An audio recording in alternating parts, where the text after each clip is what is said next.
Entendi. Bom, hoje nós estamos aqui no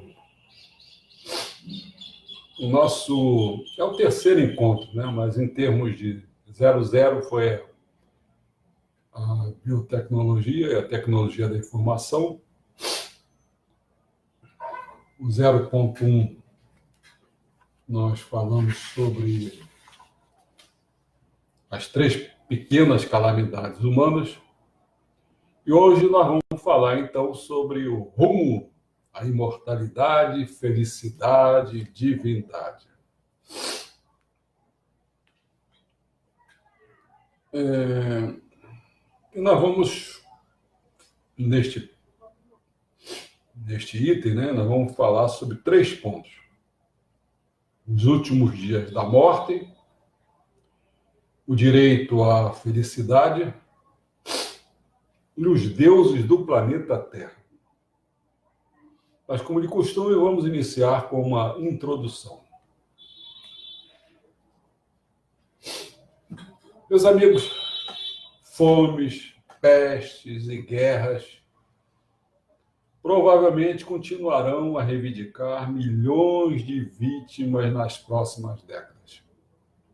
No entanto, não são mais tragédias inevitáveis. Isso é que é importante. São tragédias, mas não são inevitáveis. Além da compreensão e do controle de uma humanidade impotente. Não se vê mais dessa maneira. Em vez disso, tornaram-se desafios que podem ser manipulados.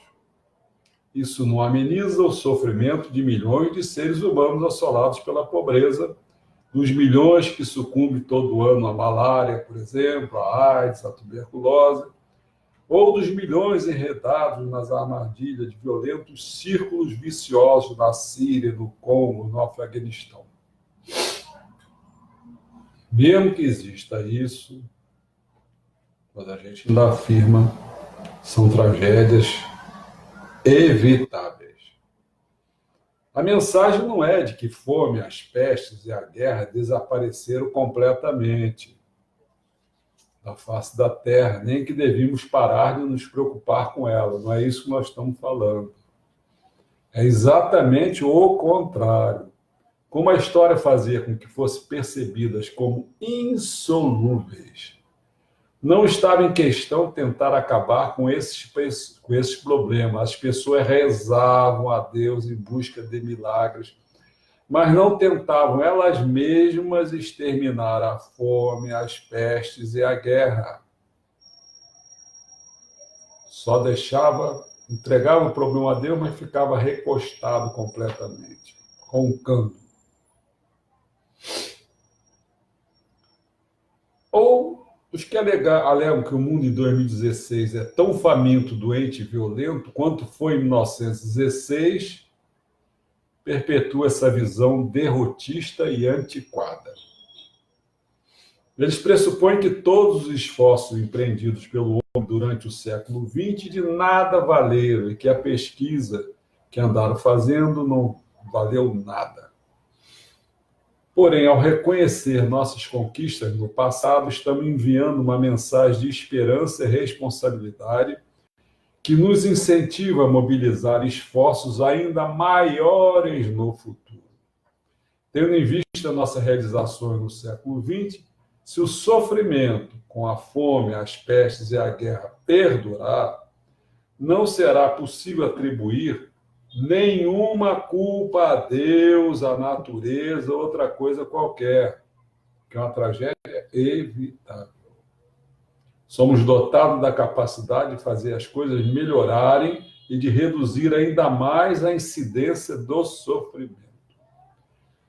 Porém, o reconhecimento da magnitude de nossas conquistas traz consigo outra mensagem. A história, como todo mundo sabe, não tolera o vazio. Se as ocorrências de fome, pestes e guerra estão decrescendo, algo está destinado a tomar seu lugar na agenda humana. Temos que pensar com cautela a esse respeito. Caso contrário, podemos deparar com uma vitória total nos velhos campos de batalha só para sermos pegos completamente desprevenidos em frentes novas. Quais são os projetos que vão substituir a fome, as pestes e a guerra no topo da agenda humana no século XXI? Entenderam? Um projeto central consiste em proteger a humanidade e o planeta como um todo dos perigos inerentes ao nosso poder. Conseguimos controlar a fome, as pestes e a guerra graças enormemente a um fenomenal crescimento econômico que nos provê de alimento, medicina, energia e matérias-primas abundantes. Mas esse mesmo crescimento desestabiliza o equilíbrio ecológico do planeta de maneiras que só estamos começando a investigar. O gênero humano atrasou-se no reconhecimento desse perigo e até agora pouco fez para combatê-lo. A despeito de todos os discursos sobre poluição, ameaça global e mudança climática, a maioria dos países ainda terá de fazer sérios sacrifícios econômicos e políticos para melhorar a situação. Quando chega o momento de optar entre crescimento econômico e estabilidade ecológica, políticos, executivos e eleitores sempre preferem o quê? O crescimento. No século XXI, teremos de fazer melhor do que isso se quisermos evitar a catástrofe. Por qual outra causa a humanidade deverá se empenhar? Ficaríamos satisfeitos em simplesmente contar nossas bênçãos, manter a fome, as pestes e a guerra sob controle e proteger o equilíbrio ecológico? Este poderia ser realmente o caminho mais sábio de ação, mas parece ser pouco provável que o gênero humano o siga. Raramente nós, do gênero humano, nos satisfazemos com o que já temos. A reação mais comum da mente humana a uma conquista não é a satisfação, e sim o anseio por mais, cada vez mais. Os seres humanos estão sempre em busca de algo melhor, maior, mais palatável. Quando estivermos de posse de novos e imensos poderes, e quando a ameaça de fome, das pestes, da guerra, por fim, for afastada, o que faremos? O que farão o dia inteiro cientistas, investidores, banqueiros e presidentes? Escrever poesias? O sucesso alimenta a ambição. Nossas conquistas recentes estão impelindo o gênero humano a estabelecer objetivos ainda mais ousados. Depois de assegurar níveis sem precedente de prosperidade, saúde, harmonia e paz, né? E considerando tanto nossa história pregressa como nossos valores atuais, as próximas metas da humanidade serão provavelmente a imortalidade, a felicidade e a divindade. Reduzimos a mortalidade por inanição, a doença e a violência. Objetivaremos agora superar a velhice e mesmo a morte. Salvamos pessoas da miséria abjeta. Temos agora, já que salvamos da miséria abjeta, temos agora de fazê-las positivamente felizes. Tendo elevado a humanidade acima de nível bestial da luta pela sobrevivência, nosso propósito será fazer os humanos deuses e transformar o Homo sapiens em Homo Deus. Essa é o nosso título dessa coleção de palestras, de nossos encontros aqui, essas 16 palestras, encontros, que hoje nós estamos na terceira. Né? Então, vamos, assim, abordar, depois de feita essa introdução, vamos abordar aqueles 3 pontos, ou seja, os últimos dias da morte, o direito à felicidade e os deuses do planeta Terra. Ou seja, a questão da imortalidade, da felicidade e da divindade. Né? Então, vamos começar com a imortalidade, os últimos dias da morte. No século XXI, é provável que os humanos façam um lance sério para a aquisição da imortalidade. Pois o direito à vida é o valor fundamental da humanidade. por constituir uma clara violação desse direito, a morte é um crime contra a humanidade. E temos de travar uma guerra total contra ela. Durante a história, religiões e ideologias não santificaram a vida em si mesmo. Santificaram sempre algo que está acima ou além da existência terrena. E, consequentemente, foram bem tolerantes com a morte. Humanos morriam porque Deus assim decretava. E o momento de sua morte era uma experiência metafísica sagrada e repleta de significado. Quando o humano estava próximo do seu derradeiro suspiro, era hora de convocar sacerdotes, rabinos e xamãs, fazer o balanço de sua vida e assumir seu verdadeiro papel no universo. Tente imaginar o cristianismo, o islamismo ou o hinduísmo em um mundo sem morte. O que seria também um mundo sem céu, inferno ou reencarnação. A ciência e a cultura modernas têm uma visão totalmente diferente da vida e da morte. Não penso nessa última, a morte, como um mistério metafísico. E certamente não a veem como uma fonte do sentido da vida. Na verdade, para pessoas modernas, a morte é um problema técnico que pode e deve ser resolvido. Humanos morrem devido a alguma falha técnica.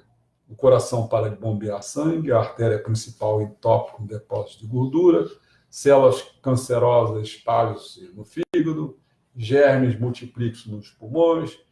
E de quem é a responsabilidade por todas essas falhas técnicas? E todo problema técnico tem uma solução técnica. Não é preciso esperar pela volta de Cristo à Terra para superar a morte. Alguns nerds no laboratório podem fazer isso.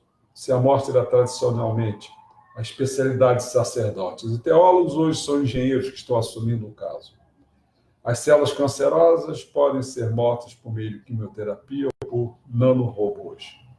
Os germes nos pulmões podem ser extintos por uso de antibióticos. Se o coração parar de bater, é possível fortificá-lo com medicamentos e choques elétricos. E se isso não funcionar, pode-se realizar o implante de um coração novo. É verdade que no momento não dispomos de solução para todos os problemas técnicos, mas é exatamente por causa disso que investimos tanto tempo e dinheiro em pesquisas sobre o câncer, germes, a genética e a nanotecnologia. Não se afirma na Declaração Universal dos Direitos do Homem que os humanos têm direito à vida até os 90 anos. O que diz é que todo ser humano tem direito à vida.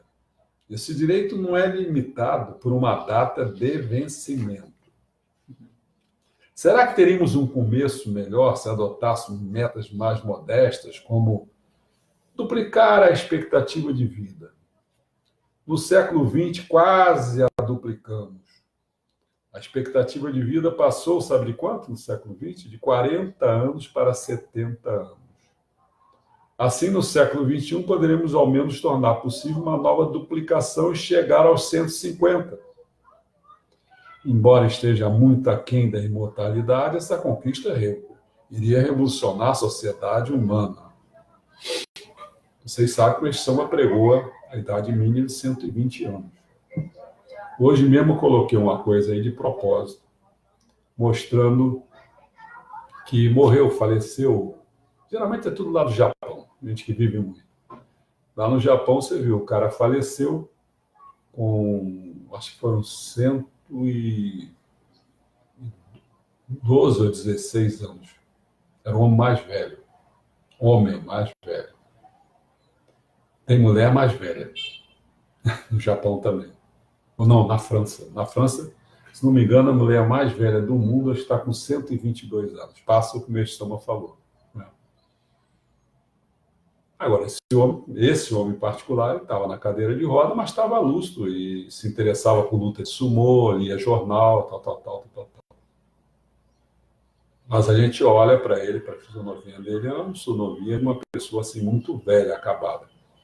Então, eu acho que é possível a gente pensar nisso, mas a gente não está com uma situação assim de normal, de 120 anos. E quanto às carreiras profissionais? Atualmente, de modo geral, estuda-se para se ter uma profissão da adolescência até pouco mais de 20 anos. Depois passa-se o resto da vida atuando nessa atividade. Não se pode errar muito, não. Obviamente, existe um aprendizado mesmo quando se está com 40 ou 50 anos, mas a vida costuma dividir-se em um período de aprendizagem seguido de um período de trabalho. Isso não vai funcionar se as pessoas começarem a viver até os 150 anos, pô.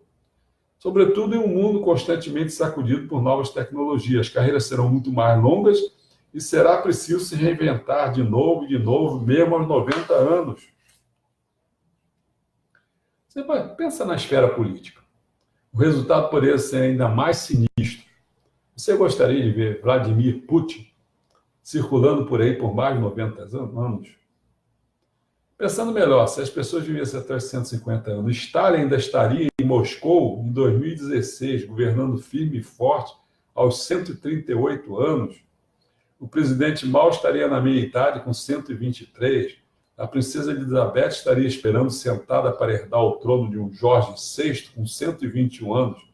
Seu filho, o príncipe Charles, não chegaria a reinar antes de 2076. Mudaria muita coisa, meu amigo. De volta ao domínio da realidade, estão muito longe de qualquer certeza de que as profecias se realizarão em 2050 ou em 2100. Minha opinião pessoal é de que as esperanças de juventude eterna no século XXI são prematuras, e quem quer que as leve demasiadamente a sério está sujeito a sofrer um amargo desapontamento. Não é fácil viver com a consciência de que vamos morrer, mas é muito pior acreditar na imortalidade e constatar que tudo se tratava de um equívoco. Embora a duração média de vida tenha duplicado nos últimos 100 anos, não é razoável extrapolar e concluir que podemos duplicá-la novamente para alcançar 150 anos no século seguinte. Em 1900, a expectativa de vida global não excedia os 40 anos, porque jovens morriam de quê? De subnutrição, doenças infecciosas e violências. Preste atenção nisso, eles morriam por causa disso. Porém, quem escapava à fome, à peste e à guerra podia viver até os 70, 80 anos, que é a duração de vida natural, pelo menos, vamos dizer, do Homo sapiens. Ao contrário do que em geral se supunha em séculos anteriores, os septuagenários não eram considerados aberrações da natureza. Vamos pensar. Galilei morreu com 77 anos. Isaac Newton, com 84. Michelangelo viveu 88 anos. Sem ajuda de antibiótico, vacinas ou transplante de órgãos. Hein? Por isso que os Homo sapiens podem viver mais. Eles morrem devido à subnutrição, doenças infecciosas, violências e tal. De fato, mesmo o chimpanzé na selva pode ter 6 décadas de vida. Nós estamos um pouquinho melhor do que o chimpanzé.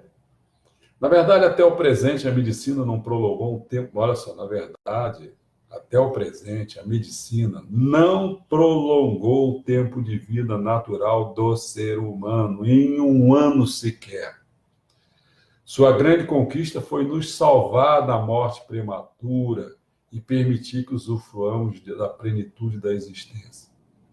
Mesmo que o câncer, a diabetes e outros grandes assassinos possam ser vencidos, poderíamos nos estender até aos 90 anos, mas isso não seria suficiente para nos levar aos 150. Muito menos aos 500 anos, que eles estão a falar até em 600 anos, no máximo. Para isso, a medicina terá não só de realizar a reengenharia das estruturas e dos processos fundamentais do corpo humano, como também descobrir como regenerar órgãos e tecidos. Não está claro se seremos capazes de fazer isso até 2100. Perceberam? Mas aqui eu já estou dando a dica, por isso que eu fiz aquele 00, que é quem não leu tem que dar espiada, que seria a biotecnologia, a tecnologia da informação. Porque aqui eu falo que para garantir isso, teria que realizar a reengenharia das estruturas e dos processos fundamentais do corpo humano, como então descobrir, regenerar órgãos e tecidos, etc, etc. Mas é um processo antinatural, né? Aí é que vai começar, você está tocando um ponto-chave. Essa que vai ser a questão. Se o homem vai ficar com essa natureza, ou ele vai se envolver até com coisas que não são orgânicas. Entendeu? Isso aí vai dar outra... Já pensou, por exemplo, você... Todo mundo fica falando desse celular a vida toda, né? Já pensou esse celular inserido dentro de você? A gente não começa a pensar nisso. Mas se ele for inserido dentro da gente, a gente vai começar a ter uma outra dimensão, quer dizer. Mas isso eu estou falando assim, porque eu tenho que falar, por exemplo, as nanotecnologias. Já pensou você começar a verificar aquela correndo dentro da circulação sanguínea, por exemplo, e você diagnosticando possíveis doenças que você vai tendo? Quanta coisa pode ser feita. E nós vamos tocar nesse assunto aí. Você guarda isso, nós vamos falar disso. Vai ser o problema. Nosso compromisso ideológico com a vida humana nunca permitirá que simplesmente aceitemos a morte. Enquanto a morte for motivada por alguma coisa, estaremos empenhados em superar suas causas. O Estado científico e a economia capitalista ficarão mais do que felizes em endossar esse empenho. Claro, a maior parte dos cientistas e banqueiros não se importa com o que estão trabalhando, contanto que isso ofereça a oportunidade de fazer nova descoberta e obter maiores lucros. Pode alguém imaginar um desafio científico maior do que driblar a morte? Um mercado mais promissor do que a juventude eterna? Se tudo isso ainda não é o bastante, o medo da morte entranhado na maioria dos humanos confere à guerra contra a morte um ímpeto irresistível. Uma vez perguntaram a Woody Allen, né, que fez uma carreira fabulosa falando de medo da morte. Ele é muito gozado, ele está vivo. Se ele esperava viver para sempre nas telas. O Woody Allen respondeu: eu preferia viver em meu apartamento. E acrescentou: não quero atingir a imortalidade por meio do meu trabalho, quero atingi-la não morrendo. Glória eterna, cerimônias comemorativas, nacionalistas e sonhos com o paraíso são substitutos muito insatisfatórios para que os humanos, como Woody Allen, realmente desejam: não morrer. Se as pessoas pensarem, com ou bom sem motivos, que tem uma boa probabilidade de escapar da morte, a vontade de viver se recusará a continuar empurrando a carroça da arte, da ideologia e da religião e se lançará à frente como uma avalanche. Bom, este ponto sobre a imortalidade, né, você pode ver que Meixo Sama não foi tratado sobre a questão da imortalidade, porque essa questão para ele está relacionada com uma coisa que não foi tratada aí, com a elevação espiritual. Só estou dando uma dica. A questão não é simplesmente material. Quanto mais a pessoa for mais elevada, menos problemas vão ter e vai viver cada vez mais. Vamos falar então sobre o direito à felicidade, que é o segundo ponto, depois vem o terceiro e ele termina. O segundo grande projeto na agenda humana será provavelmente encontrar a chave para a felicidade. No decorrer da história, muitos pensadores e profetas, também muitas pessoas comuns, definiram a felicidade e não a vida em si mesmo como um bem supremo. Na Grécia Antiga, o filósofo Epicuro explicou que o culto a Deus é um desperdício de tempo, que não há existência após a morte e que a felicidade é o único propósito da vida. Embora tenha sido rejeitado na antiguidade, epicurismo tornou-se a concepção padrão. O ceticismo em relação à existência pós-vida impele o gênero humano a buscar a imortalidade, igualmente a felicidade terrena. Quem gostaria de viver para sempre? A imortalidade num tormento eterno. Você vê que, então, a imortalidade não é somente, tem que ser a felicidade. Para Epicuro, a busca da felicidade era uma procura pessoal. Pensadores modernos, em contrapartida, tendem a considerá-lo um projeto coletivo. Sem planejamento governamental, recursos econômicos, pesquisa científica, ninguém conseguirá ir longe na sua busca de felicidade. Se o seu país foi dilacerado por uma guerra, isso a gente pode ver, essa questão do refugiado, meu amigo, o cara primeiro já não consegue, ele não consegue nem se sentir humano, porque qual é a minha pátria? Eu não tenho mais nada, entendeu? Então, como é que ele pode ser feliz? Se o seu país foi dilacerado por uma guerra, se a economia está em crise, seu acesso à saúde é inexistente, é bem provável que você seja infeliz. Aqui mesmo, a pessoa, se não tiver um plano de saúde, ou direito à saúde, o cara fica entregue não tem direito à moradia, é uma confusão danada. No final do século XVIII, o filósofo britânico Jeremy Bentham declarou que o bem supremo é a maior felicidade para o maior número de pessoas. Ele concluiu que o único objetivo meritório do Estado, do mercado e da comunidade científica consistia em implementar a felicidade global. Políticos deveriam assegurar a paz, homens de negócios deveriam estimular a prosperidade, e aos estudiosos caberia estudar a natureza. Não para uma glória maior de um rei, de um país ou de um deus, e sim para que você e eu possamos usufruir uma vida saudável. Durante os séculos XIX e XX, embora aparentemente muito concordasse com a concepção de Bentham, governos, corporações e laboratórios focaram suas conquistas em metas mais imediatas e bem definidas. Os países avaliavam o sucesso pelo tamanho do seu território, o aumento de sua população e o crescimento do produto interno bruto, PIB, e não pela felicidade de seus cidadãos.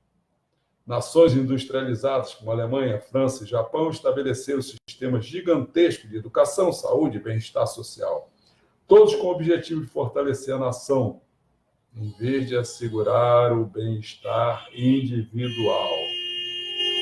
E a nação? Vamos crescer o PIB para quem? Para a nação. E as pessoas que estão lá? As escolas eram guiadas pela missão de produzir cidadãos habilitados e obedientes que serviriam à nação com lealdade.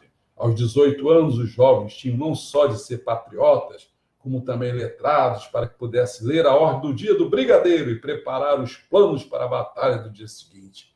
Tinham de conhecer matemática para calcular a trajetória dos cartuchos de bala da artilharia ou para decifrar o código secreto dos inimigos.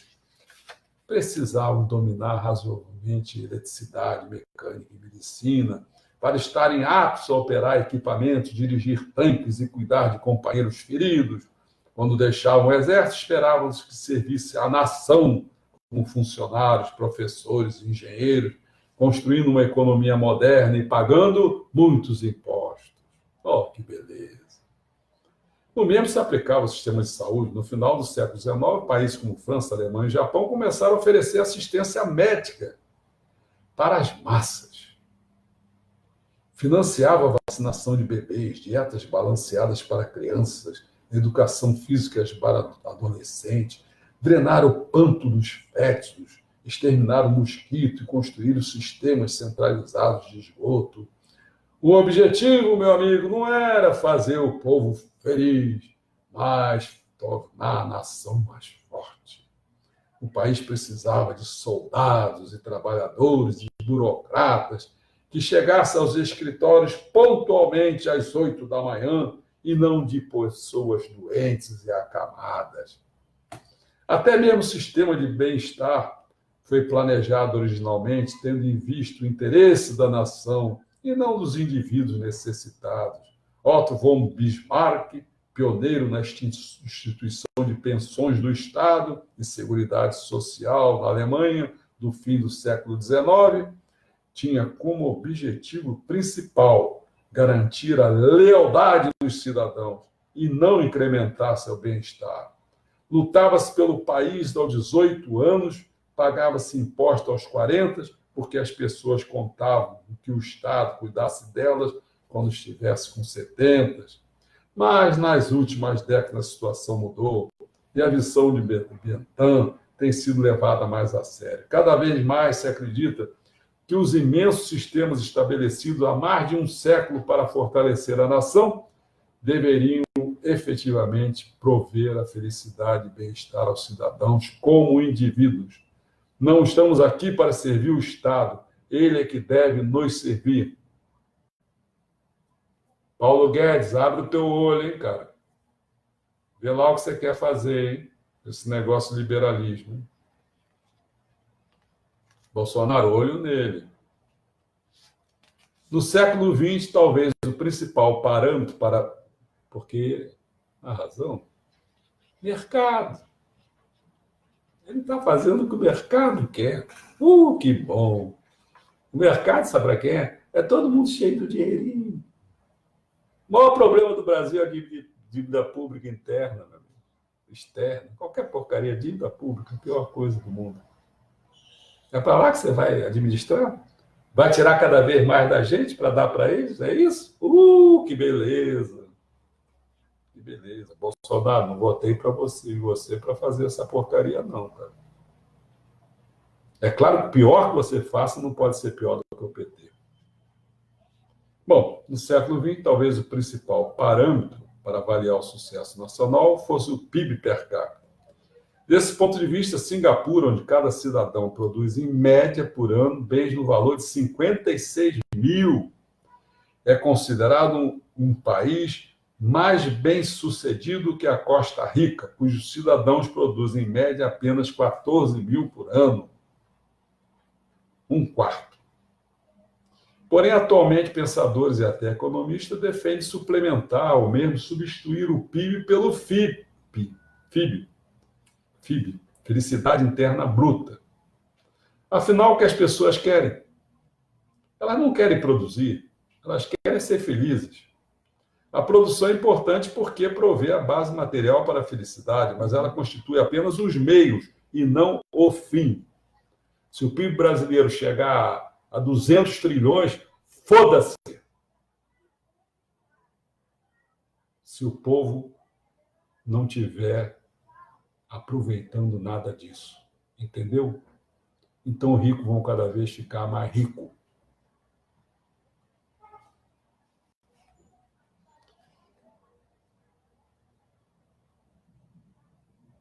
Em sucessivas pesquisas, os costarriquenhos registraram níveis de satisfação com a vida muito mais elevados que os dos singapurianos. O que você prefere, ser um singapuriano altamente produtivo, mas insatisfeito, ou um menos produtivo, porém satisfeito costarriquenho? Esse tipo de lógica pode levar a humanidade a eleger a felicidade como o segundo objetivo mais importante para o século XXI. A princípio, esse poderia parecer um projeto relativamente fácil. Se fome, pestes e guerras estão desaparecendo, se a humanidade experimenta um período sem precedente de paz e prosperidade, e se a expectativa de vida está aumentando dramaticamente, não há por que não sermos felizes, certo? Não, errado. Quando Epicuro definiu a felicidade como o bem supremo, advertiu seus discípulos de que ser feliz exige trabalho duro. Conquistas materiais não proporcionam satisfação por muito tempo. Na verdade, a perseguição cega do dinheiro, da fama e do prazer só torna as pessoas infelizes. Epicuro recomenda, por exemplo, comer e beber com moderação, refrear os apetites sexuais. No longo prazo, uma amizade profunda provoca mais alegria do que uma orgia frenética. Epicuro delineou uma ética do que se deve e não se deve fazer para orientar as pessoas no traiçoeiro caminho para a felicidade. Epicuro aparentemente percebeu que ser feliz não é algo que acontece com facilidade.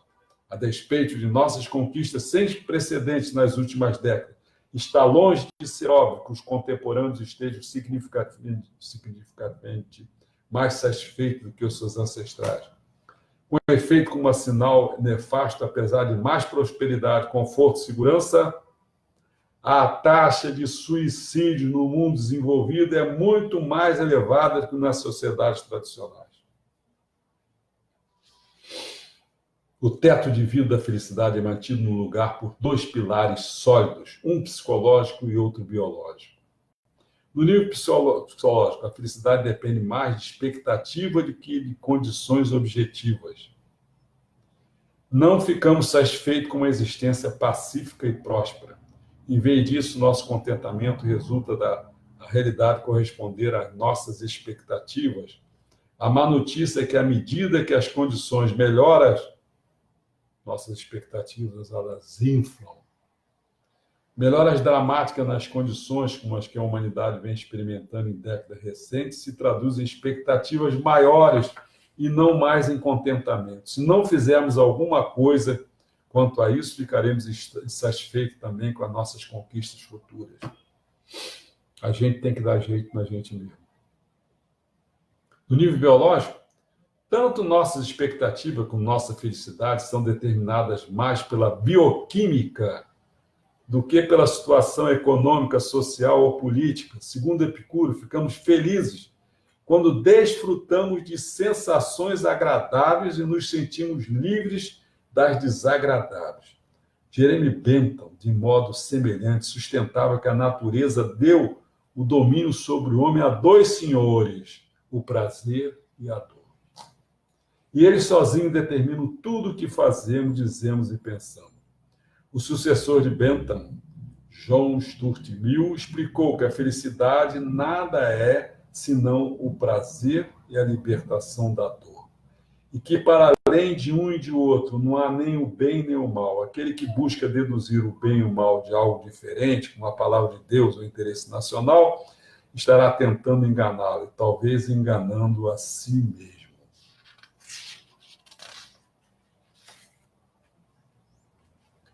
Não é o objetivo que nos torna felizes, é a jornada. Escalar o Monte Everest é mais prazeroso do que ficar em pé no seu topo. O flerte e as preliminares são mais excitantes do que o orgasmo em si. E conduzir experimentos inovadores em laboratórios é mais interessante do que receber prêmios ou reconhecimentos. Quem não se lembra de ficar preparando uma festa é muito melhor do que o dia da festa. No entanto, as sensações de excitação da corrida são tão transitórias quanto as sensações jubilosas de vitória. O Dom Juan, que aproveita a empolgação de um encontro, o homem de negócios que rói as unhas enquanto observa os altos e baixos do índice de Dow Jones, e o jogador de games que curte a matança de monstros que está promovendo na tela do computador, nenhum deles vai sentir alguma satisfação com o ato de relembrar as aventuras já vividas. Os galanteadores, os magnatas do negócio, os jogadores de videogame, precisam ter novas sensações todos os dias. Pior, nesses casos, a expectativa se adapta às condições e os desafios de ontem tornam-se rápidos demais. O tédio de hoje. Talvez a chave para a felicidade não seja nem corrida nem medalha de ouro, e sim a combinação de doses certas de excitação e tranquilidade.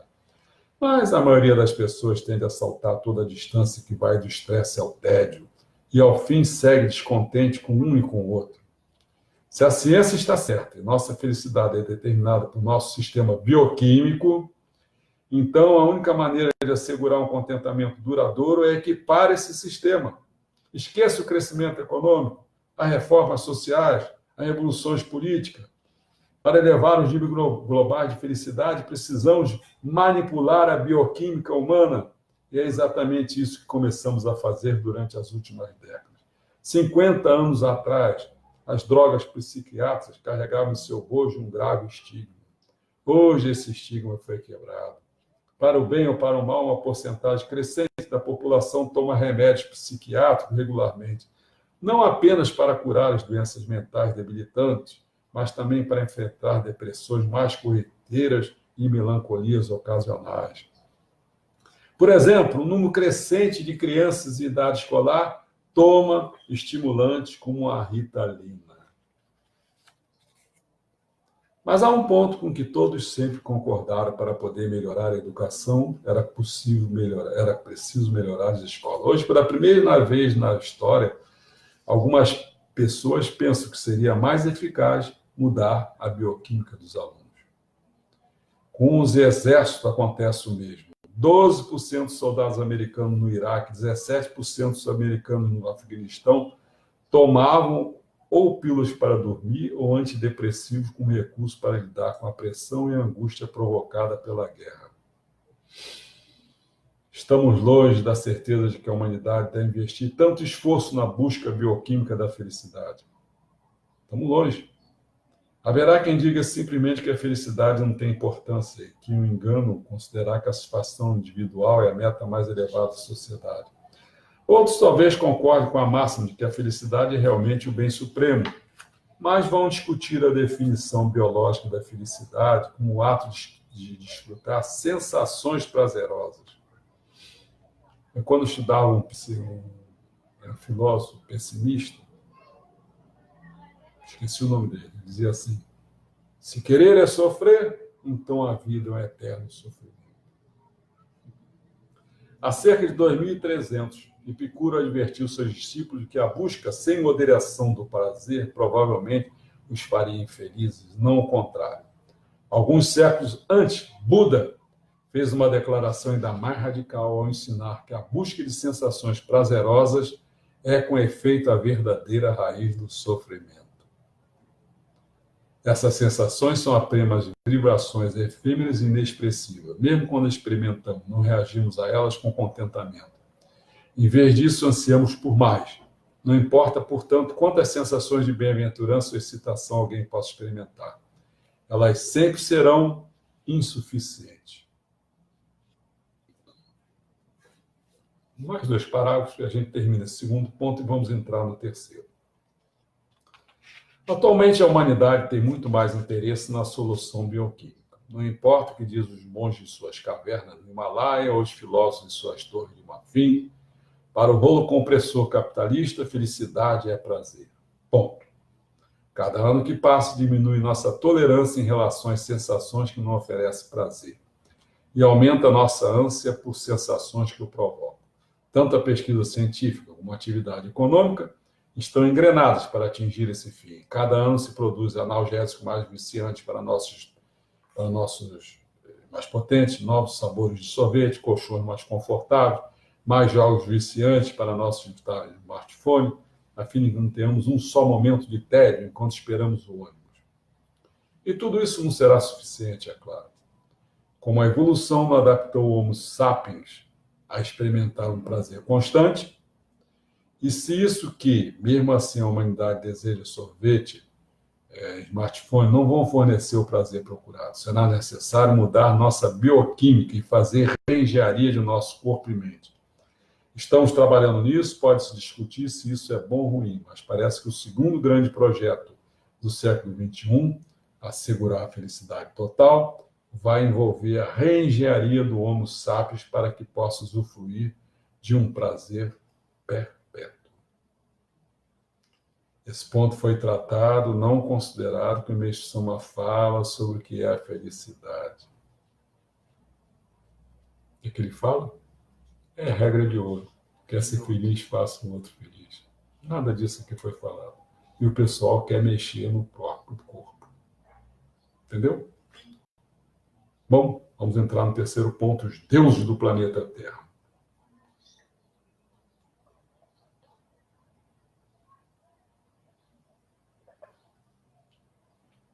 Ao buscar a felicidade e a imortalidade, os humanos estão, na verdade, tentando promover-se à condição de deuses.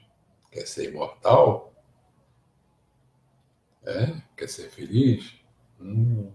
Você quer ser Deus, né? Não só porque esses atributos são divinos, mas igualmente porque, para superar a velhice e o sofrimento, terão de adquirir primeiro um controle de caráter divino sobre o próprio substrato biológico.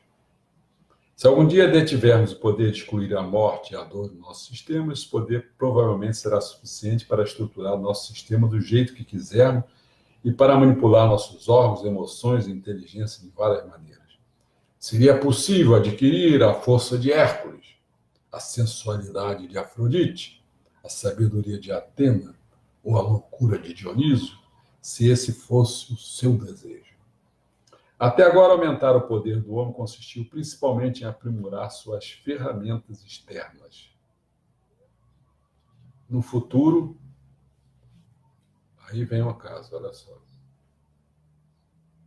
Até agora, aumentar o poder do homem consistiu principalmente em aprimorar suas ferramentas externas. Como aquele exemplo que eu botei. Vamos cada vez mais para um celular, mais cada vez, entra na internet e tal, faz isso, faz aquilo. Faz... No futuro, pode se tratar mais de aprimorar o corpo e a mente humana ou de nos fundirmos diretamente com nossas ferramentas. Percebeu? É por aí que nós estamos indo.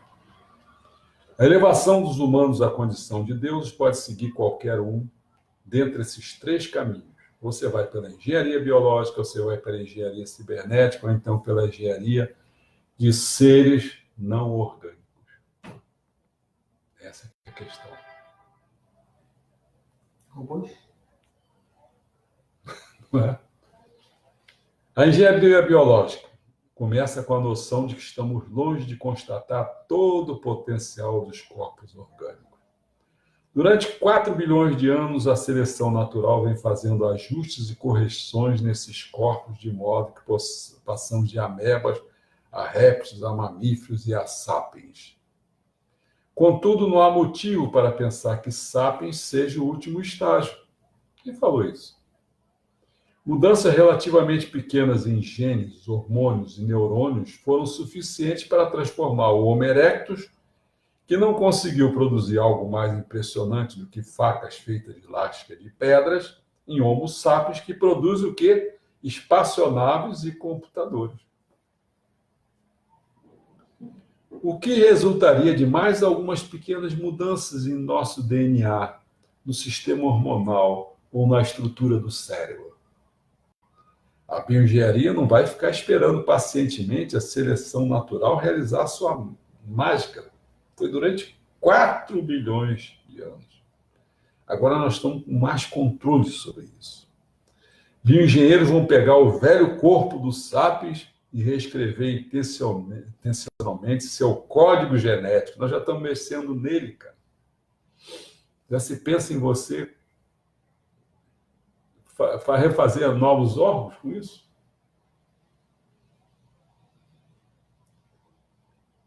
Se pensa em reconectar seus circuitos cerebrais, alterar seu equilíbrio bioquímico, até mesmo provocar o crescimento de novos membros.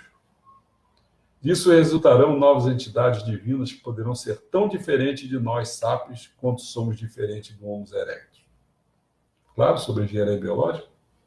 Vamos falar sobre a engenharia cibernética? Ela dará um passo a mais.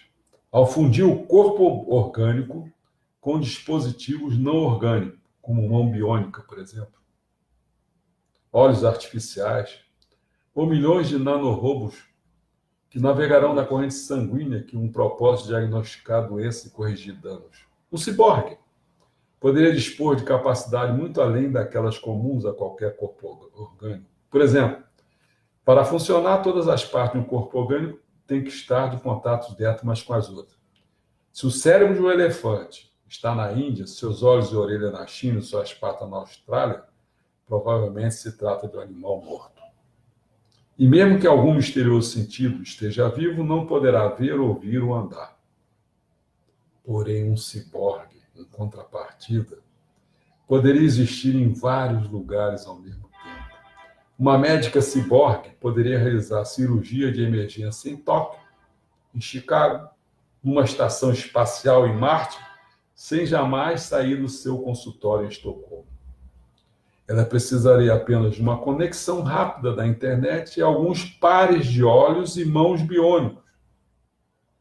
Pensando bem, por que pares?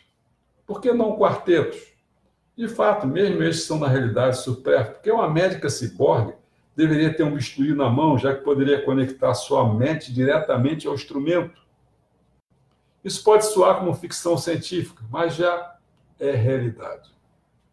Recentemente, macacos aprenderam a controlar mãos e pés biônicos desconectados do corpo por meio de eletrodos implantados no cérebro. Pacientes com paralisia são capazes de movimentar membros biônicos ou de operar computadores apenas com a força de pensamento. Quem não lembra daquele cientista, né? O Stephen Hawking, aquele que é todo morreu já. Se você quiser, poderá controlar remotamente dispositivos elétricos em sua casa usando um capacete elétrico capaz de ler a mente. O capacete não requer implantes cerebrais, uma vez que seu funcionamento depende da leitura dos sinais elétricos que passam no couro cabeludo. Se quiser acender a luz na cozinha, apenas coloque o capacete. Imagina algum sinal previamente programado. Movimentar a mão direita, por exemplo, o interruptor é acionado. Pode-se comprar um capacete desses online por meros, sabe quanto? $400. Isso aí dá $1 milhão e pouco reais. Já está à venda, cara. Eu não sei se eu estou falando para vocês o seguinte, caramba, eu estou passando isso para as pessoas que muita gente não está vivendo aí, mas não está tendo acesso ao que está acontecendo no mundo, a transformações que estão acontecendo com o homem. A gente está muito, muito atrasado. Para você ter uma ideia, aquele negócio, para mim, de certa maneira, me impressionou. Os telefones aqui, quem tivesse 4, 5 telefones era um cara rico, pô. Alugava aqueles telefones, aí veio e botaram aquele celular, acabou com esse negócio todo, acabou. No início o pessoal ficava todo empolado, não estou falando aqui, parecia o cara mais importante do mundo. Hoje qualquer pé rapado tem celular, cara. Bom, vamos falar sobre a última coisa. A engenharia de seres não orgânicos. Mas mesmo a engenharia cibernética é relativamente conservadora, ao assumir que os cérebros orgânicos continuarão a ser o centro de comando e controle da vida. Uma abordagem mais ousada dispensa totalmente as partes orgânicas, com a expectativa de dominar a engenharia de seres completamente não orgânicos. Redes neurais serão substituídas por softwares inteligentes que poderão surfar em mundos virtuais e não virtuais, livres das limitações da química orgânica. Depois de 4 bilhões de anos perambulando no reino dos compostos orgânicos, a vida eclodirá na vastidão do reino inorgânico e assumirá forças que não podemos vislumbrar mesmo em nossos sonhos mais loucos. Afinal, esses sonhos ainda são produtos da química orgânica. Sair fora do reino orgânico poderia permitir que a vida finalmente saísse do planeta Terra também. Porque pensa só fazer essas viagens com o seu organismo, não dá. Durante 4 bilhões de anos, a vida permaneceu confinada a este minúsculo fragmento do planeta, porque a seleção natural fez todos os organismos serem totalmente dependentes de condições exclusivas desta rocha voadora. Nem mesmo as bactérias mais resistentes podem sobreviver em Marte. Uma inteligência artificial não orgânica, em contraste, vai achar que é muito mais fácil colonizar outros planetas. A substituição da vida orgânica por seres inorgânicos pode, portanto, ser a semente de um futuro império galáctico governado por símiles de Mr. Dados. Bom,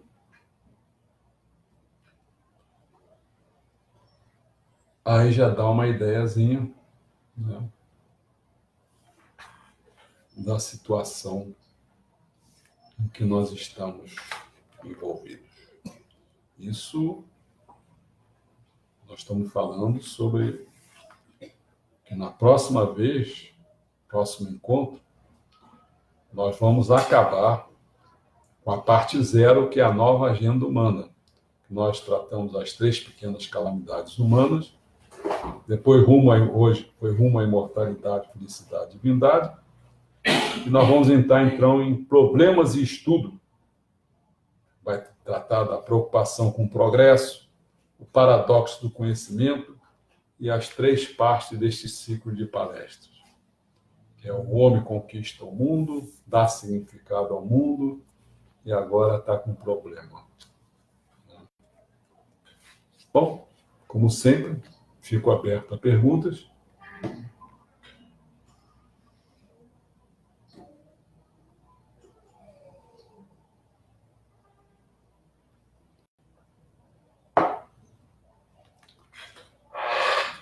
Como sempre, eu acho que as pessoas devem ficar satisfeitas, parece. Vai ficar Não, assim, pensando, eu estou pensando, refletindo, mas eu tenho algumas coisas assim né? para colocar.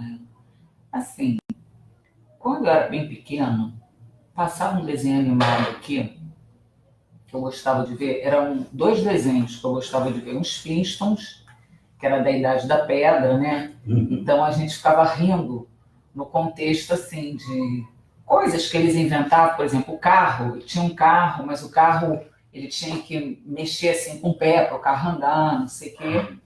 E tinha os Jetsons, que era uma questão que jogava para o futuro, né? E claro que a Idade da Pedra ficou para trás e o futuro que os Jetsons no desenho animado apontava era assim, as pessoas se deslocando com naves espaciaizinhas, que hoje eu entendo que podem ser os inícios aí através desses drones. Eu estou vendo assim, a era Jetson chegando, né? Esses drones para lá e para cá, que não é tipo assim, não era avião, não era helicóptero, entendeu? Era como se fosse assim, um carrinho pequeno que a pessoa entrava e voava, né? Questões assim de comunicação, entendeu? Que hoje a gente tem já. Não era nem celular, não. Ligava, o marido queria falar com a mulher, ligava tipo Skype, né? Que as pessoas se viam, não sei o que e tal. E a gente achava aquilo assim muito engraçado, mas está aí. As coisas estão acontecendo, né? Ao mesmo tempo que a gente vê, assim, no dia a dia, reportagens mostrando robôs, que essa coisa dos não orgânicos, né, que você falou, robôs que a pessoa. Não, pensei que Isso lá fosse fora. computador. Pensei que fosse computador dando algum problema. Os robôs, eles armazenam no banco de dados deles muitas informações, então eles são capazes. Outro dia passou uma reportagem de um jornalista entrevistando o robô, tentando pegar o robô, entendeu? Em alguma situação que o robô não tivesse no banco de dados. E assim, foi difícil. Então você vê que. Mas é o homem alimentando aquele banco de dados, né? Com as emoções, com o HD do robô, foi a criação do homem e tal. Mas e aí fica para mim assim, eu tenho a necessidade, estou com essa necessidade, porque vai falando essas coisas, eu vou vendo assim, mas e Meixo Sama? O que ele fala, né? Então, assim, num primeiro momento, quando se abordou a questão da idade, não sei o quê, da morte, da imortalidade e tal, você fala do Meixo Sama colocando 120 como mínimo e até 600 anos como máximo. Depois você colocou a felicidade, né, do fazer o outro feliz. Então, me pergunta assim, poxa, uma idade mínima de 120 e uma idade máxima de 600 anos, como é que é chegar a 120 anos e 600 anos com esse corpo físico que a gente tem, de fato? Porque assim, eu tive um pai que viveu até 92 anos, eu tenho uma sogra que tem 95 anos, mas a gente vai vendo o corpo da pessoa declinar. Você mesmo disse que o cara do Japão com 116 anos ele já tinha um comprometimento do corpo, né? Então, como é que é isso? Meixo Sama diz 120 o mínimo, 600 o máximo. Eu hoje não consigo projetar isso, era Jetson, entendeu? Como é que é de fato, né? A felicidade é fazer o outro feliz, eu entendo, mas eu entendo isso numa limitação de tempo de vida que eu tenho, entendeu? Eu não imagino com vivendo 120 anos, nem 600 anos hoje. Quer dizer, o que tem que acontecer de fato, segundo a ótica do Messias Meixo Sama, para que o homem dê essa virada? É através da alimentação? É através da prática de virtudes? Mas e como é que fica o comprometimento físico? Aí eu tô aqui a 1.000 por hora, entendeu? Realmente ele chega a falar, né? Dá exemplo de Selim, por exemplo. Né? Ele dá exemplo de lugares que ele foi e que ele viu pessoas vivendo muitos anos. Essa, não sei se você lembra quando eu falava assim, né? Assim, eu não estou interessado em chegar, vou em lugares para ver museu, para ver. Eu sempre citava, uma das coisas que eu citava era que eu queria ir a lugares onde que houvesse Pessoas com muita idade. Né? Muita idade, longevidade. Porque é uma questão do futuro. Então, eu queria ir em lugares que vê pessoas assim que viver com 100 anos é a coisa mais banal, entendeu?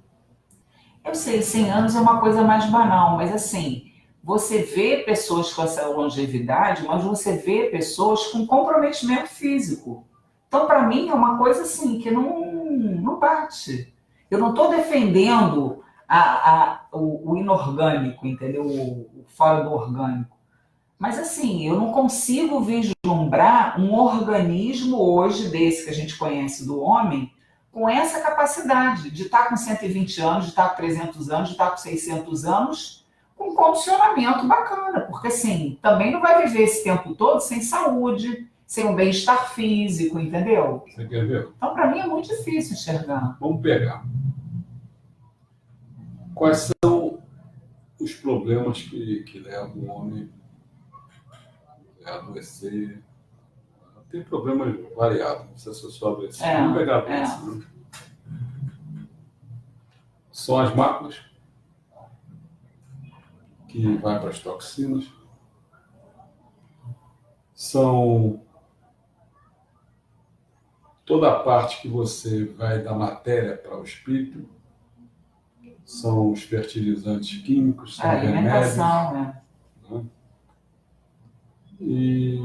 E outra coisa é quando você, que é uma coisa complicada, que a gente teria que pensar, que a gente não está nem discutindo essa questão, são os pecados. São, sem falar, porque daqui a pouco, quando falar nas máculas, você tem as máculas também dos antepassados. Então você vê que a gente teria que mexer nesse conjunto todo. Que a gente está longe. Porque se você perguntar assim, quantas pessoas não tomaram remédio, não tomam remédio, não sei o quê. Então como é que vai ser? Quantas pessoas estão comendo, né, os produtos sem... Então é tanta coisa que... É claro que então o que está acontecendo em termos de organismo? O organismo da pessoa está ficando, para enfrentar as coisas, vai ficando pior, vai. E com isso vai envelhecendo, as faces vão ficando piores, não sei o quê.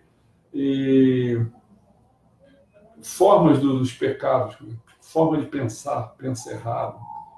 Tem tantos problemas quando tem raiva, tem isso, tem aquilo, tal. Mas a gente tem que conviver com isso porque nós estamos numa época desse tipo. Mas por estar numa época desse tipo, é claro que é um pagamento, a gente paga esse problema. Então, realmente, a gente está assim, muito, muito longe. Por isso que eu queria me aproximar, porque eu posso ver algumas pessoas que estão com uma idade dessa, vou no asilo, aí está lá minha mãe com 95, aí tem outro que vai fazer 100, né? Está ali junto, esse pessoal acaba ficando junto e tal. Então, mais ou menos, quer dizer, começa a acontecer alguns problemas de ordem mental, né? Mas isso me chama já falou também. Isso é possível tratar essas coisas. Mas aí tem que fazer o quê? Que ninguém faz. Tem que começar a receber jorei na cabeça. Né? Tem problemas que é muito no rins. Ele aponta a questão do rins, a questão do remédio, a questão... Tem que receber muito jorei no rins. Mas a gente está, assim, completamente... Vamos falar, não é despreparado, é ignorante, não faz, entendeu? A gente não tem uma alternativa, que é isso que eu estou lutando muito, para a gente ter talvez um banco de dados, como é que se trata as coisas. Por exemplo, vou dar um exemplo. Eu estou esperando, não sei o que vai acontecer, só estou anunciando. Eu estou com alguns problemas, estou enfrentando esses problemas. Um é o da próstata, vamos ver como é que se resolve. O outro, cheguei a 96, tirando a roupa, acho que era 96 quilos. Fiz uma dieta aí, fazendo algumas coisinhas e tal, posso até depois, mais tarde, dizer como se faz. E hoje fui me pesar, já estou com 88, né? Quer dizer, então aí já se foram uns 8 quilos. Em 3 semanas. Em 3 semanas. Então, quer dizer, tem muitas coisas que a gente pode fazer, mas vai ter que armazenar esse conhecimento.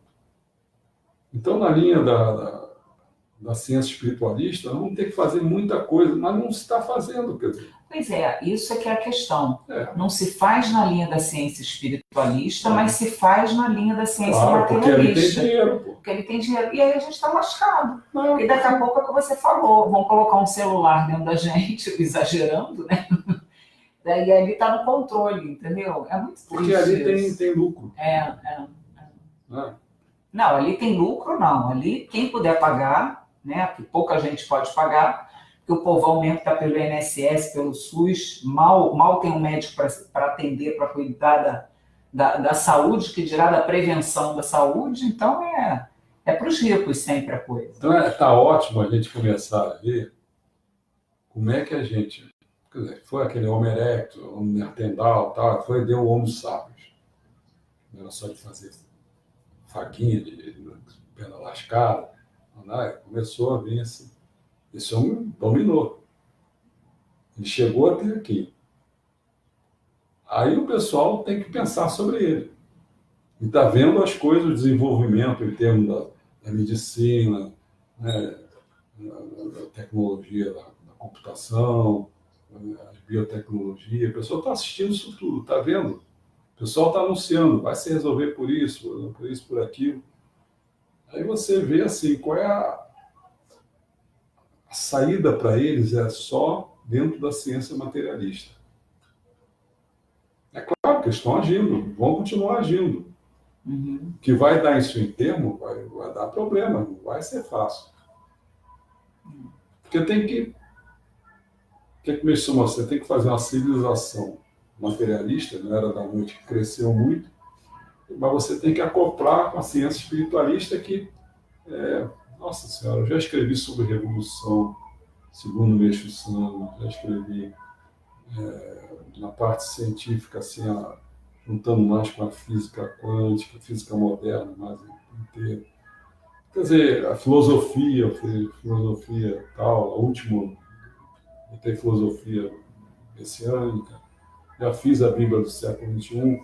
Quer dizer, eu estou tentando, e eu estou fazendo, não sei se vocês estão observando, ontem eu fiz uma coisa relacionada com os ensinamentos.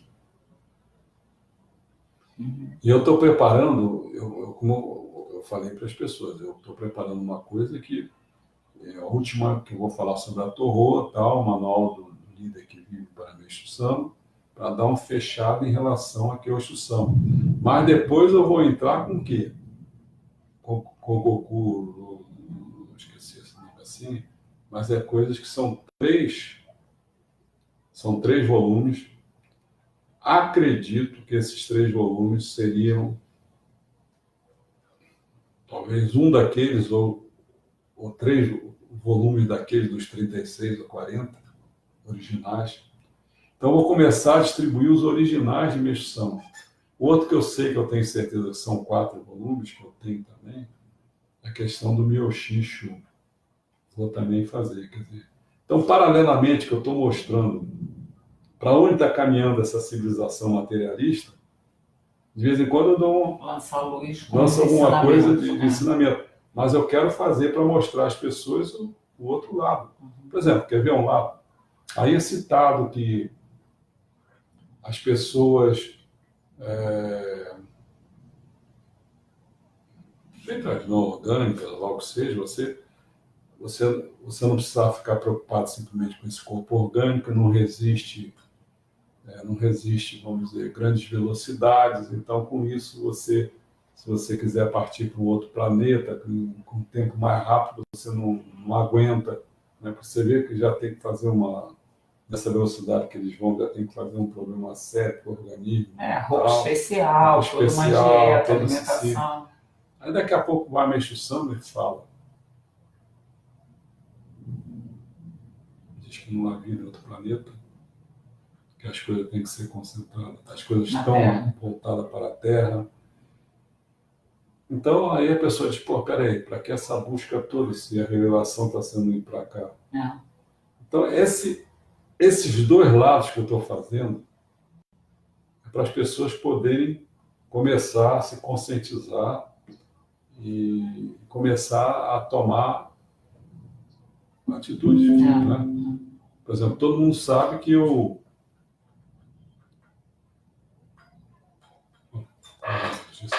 todo mundo sabe que eu, por exemplo,